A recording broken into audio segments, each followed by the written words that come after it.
Já no estágio 2, já é um ceratocone mais avançado, o paciente tem uma visão bem pior, normalmente de 20/40 a 20/100, dependendo, porque o ceratocone ele tem uma variabilidade clínica muito grande, mas é entre 20/40 e 20/100, esses pacientes estágio 2, já com alterações na curvatura, com a córnea fina realmente, uma paquimetria fina.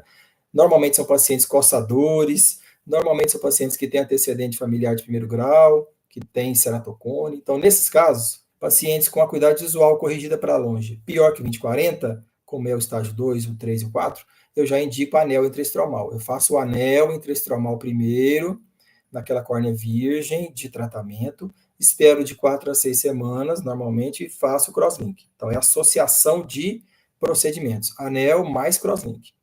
Só que eu não faço junto e não faço crosslink primeiro. Eu faço o anel primeiro, depois eu faço crosslink para estabilizar a doença e passo, vejo um óculos, às vezes o óculos, até o próprio óculos já resolve, mas você pode, se não resolver, você põe uma lente de contato, até mesmo essas lentes de contatos gelatinosas, não precisa ser uma lente de contato especial. Com óculos ou com lente de contato dessas normais, gelatinosas, tóricas, o paciente fica bem com a visão boa. Você deve também orientar, não coçar, tratar alergias, tratar olho seco, passar colírios e pedir para voltar também de 6 em 6 meses ou menos. Nesses casos, às vezes, de 6 em 6 meses, orientar para ele fazer o teste da oclusão monocular para testar a acuidade visual separadamente, um olho de cada vez, e vai acompanhando aí de 6 em 6 meses ou menos. Então, esse aí é a conduta no estágio 2, que é o ceratocone moderado. No estágio 3, já é o ceratocone grave. É aquele paciente que já vem realmente com a visão muito ruim, a córnea muito fina. São pacientes que têm visão entre 20/100 e 20/400. Realmente é uma situação complicada. Aí, nesses casos, o que a gente faz? É a mesma coisa. Anel, primeiro, crosslink depois, que melhorar a qualidade, o anel para regularizar aquela córnea, regularizar aquele astigmatismo, melhorar a qualidade da córnea e depois, espero, de 4 a 6 semanas, faço o crosslink para estabilizar essa córnea reticular, melhorar aí a questão da superfície, passo colírios lubrificantes bastante, trato qualquer alergia que tiver do mesmo jeito, oriento o paciente que coçar o olho faz mal, não pode nem sequer dormir com o braço em cima. Qualquer compressão na córnea estimula e é ruim. Eu já oriento o paciente a não fazer isso e nesses casos tem que ser uma lente de contato, normalmente eu uso a lente escleral, que são lentes especiais, porque óculos e lente convencional não resolve, não melhora a visão. Eu não gosto de passar lente escleral de início sem fazer nenhum tratamento, não. Eu gosto de sempre tratar primeiro, faço anel, faço crosslink, uso tudo o que eu tenho para depois, a lente é para complementar. É um tratamento adjuvante, depois dos tratamentos cirúrgicos minimamente invasivos e de baixa complexidade, como é o anel intraestromal e o crosslink. Depois eu adapto uma lente escleral, o paciente, a maioria fica com a visão boa, controlada. Esses pacientes também devem ser educados, não coçar, tratar alergia, tratar olho seco, orientar e voltar até antes de 6 meses.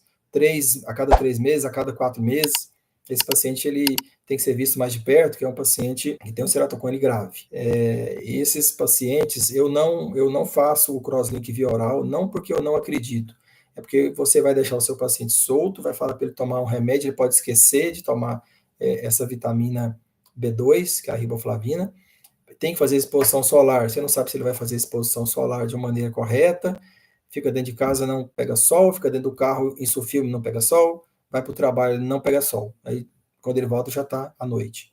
Então, eu acho que o crosslink via oral, eu fico em dúvida com relação a isso, se ele realmente vai fazer efeito, porque o uso do paciente não vai conseguir fazer aquele uso que precisa ser feito para fazer o efeito que nós precisamos. Então, é crosslink convencional mesmo, direto no olho. Bom, e o paciente do estágio 4? No estágio 4 já é aquele ceratocone avançado, severo, pode ter até cicatriz na córnea, pode ter sequela de dropsia aguda, aquela córnea muito fina, normalmente é uma córnea menor do que 300 micras de espessura no ponto mais fino.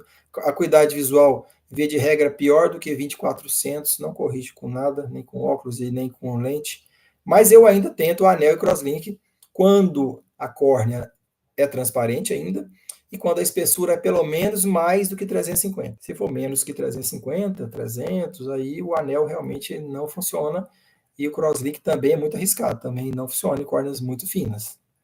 Então, quando não dá para fazer anel e crosslink, aí só transplante de córnea. O paciente é um candidato a transplante, porque já tem cicatriz, já tem uma ectasia muito grande. E o paciente transplantado, você tem que acompanhar esse paciente mensalmente durante o primeiro mês, e depois você vai acompanhando de 3 em 3 meses, durante os primeiros 6 meses, e depois de 6 em 6 meses por muito tempo, por muitos anos, porque ele pode ter rejeição a qualquer momento. Rejeição de transplante é terrível, talvez tenha que fazer até um retransplante, que é mais complicado ainda. Então, o paciente que requer uma atenção, você meio que casa com esse paciente. Você é responsável por ele, que é um paciente transplantado. Então, é o que a gente não quer que aconteça. É por isso que esse curso, que essas lives, é para tratamento precoce. É para você não deixar que o seu paciente chegue a um transplante de córnea, porque os resultados realmente não são bons. É lógico, tem paciente muito bem que faz transplante e consegue, mas o transplante tem o seu lugar. Principalmente essa tecnologia nova do transplante lamelar anterior profundo, que poupa o endotélio do paciente. Aí é muito melhor, porque você pelo menos vai evitar a rejeição endotelial, que complica mesmo nesses casos de transplante. Mas como o paciente normalmente é jovem, esse transplante dura muito tempo, às vezes uns 20 anos ou mais, mas o transplante sempre tem uma data de validade mesmo. Depois de 20 anos, começa a ter algumas complicações. Então é isso que a gente não quer, que chegue nesse ponto. Então vamos tratar antes, vamos prevenir, vamos pegar paciente no estágio 0, no estágio 1 e vamos fazer, não ter medo de fazer intervenção precoce, não ter medo de fazer crosslink, segurar essa doença por pelo menos 7 anos, se for preciso, repete esse crosslink depois de 7 anos, se houver progressão, e não vamos deixar esse paciente ter que fazer transplante de córnea.